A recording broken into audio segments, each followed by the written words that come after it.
नमस्कार, national India news के Delhi metro NCR bulletin में आपका स्वागत है। आइए नजर डालते हैं आज की खबरों।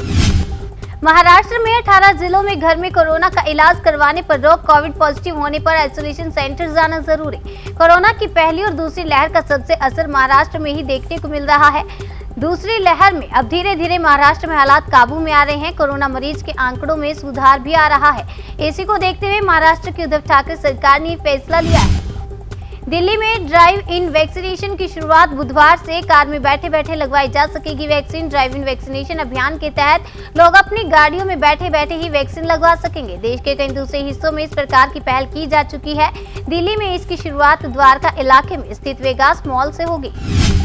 महाराष्ट्र में ब्लैक फंगस का बढ़ रहा खतरा, बीमारी से लड़ रहे मरीजों ने बताया अपना दर्द। देश बीते एक साल से एक अधिक वक्त से कोरोना महामारी से जूझ रहा है। वहीं ब्लैक फंगस के मामले चिंता को और बढ़ाते दिख रहे हैं। महाराष्ट्र में ब्लैक फंगस से अब तक 120 लोगों की जान गई है। सीएम उद्धव ने बीमारी को महामारी घोषित किया।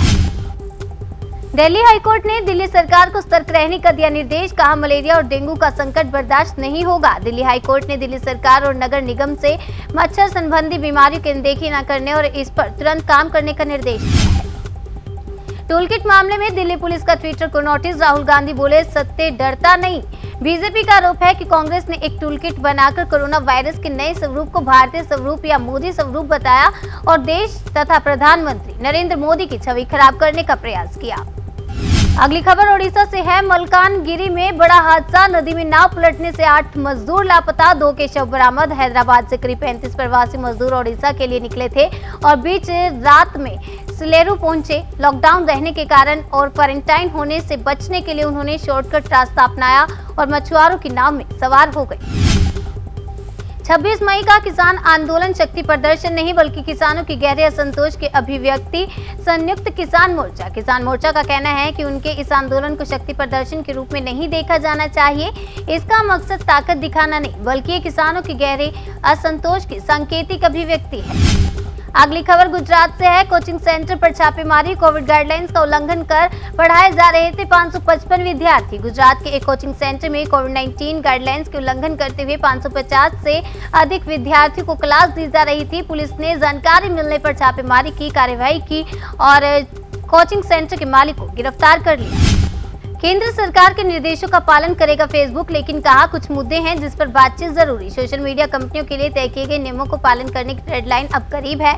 इसी बीच फेसबुक ने कहा कि वे केंद्र सरकार के निर्देशों का पालन करेंगे। फेसबुक के प्रवक्ता ने कहा, हमारा लक्ष्य आईटी नियमों के प्रावधानों का पालन करना है, लेकिन कुछ ऐसे मुद्दों पर बातचीत करना जारी रखना है जो महत्वपूर्ण है।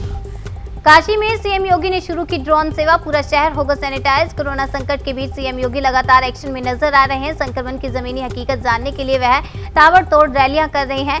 वहीं अब सीएम योगी ने वाराणसी के काशी में ड्रोन सेवा शुरू की है, जिसके जरिए पूरे शहर में अब सैनिटाइजेशन अभियान होगा।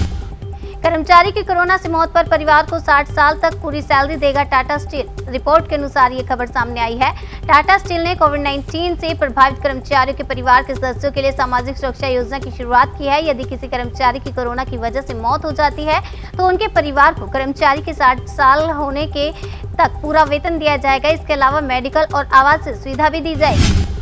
कोरोना संकट के दौरान गरीबों को राशन देने के लिए जल्द बनाए पॉलिसी, दिल्ली सरकार से बोला हाईकोर्ट। दिल्ली हाईकोर्ट ने याचिका पर दिल्ली सरकार और उपभोक्ता मंत्रालय को नोटिस जारी किया है, अपना जवाब दाखिल करने का निर्देश दिया है।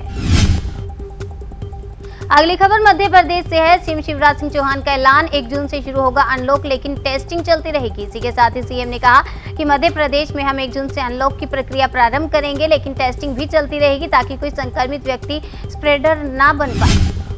ओडिशा के धामरा पोर्ट से बुधवार सुबह टकरा सकता है यास, भारी बारिश का अलर्ट जारी। ओडिशा सरकार ने बालासोर, भद्रक, केंद्रपाड़ा तथा जगत सिंहपुर जिलों से करीब 1 लाख लोगों को सुरक्षित स्थानों तक पहुंचाया है। अगली खबर आंध्र प्रदेश से है। विशाखापट्टनम के HPCL प्लांट में लगी आग, दमकल की गाड़ियां मौके पर पहुंची। इस घटना में क्या क्षति पहुंची है, इसका विस्तृत ब्यौरा अभी नहीं मिल पाया है। इसके साथ ही आग लगने की वजह समेत अन्य जानकारी का अभी इंतजार है।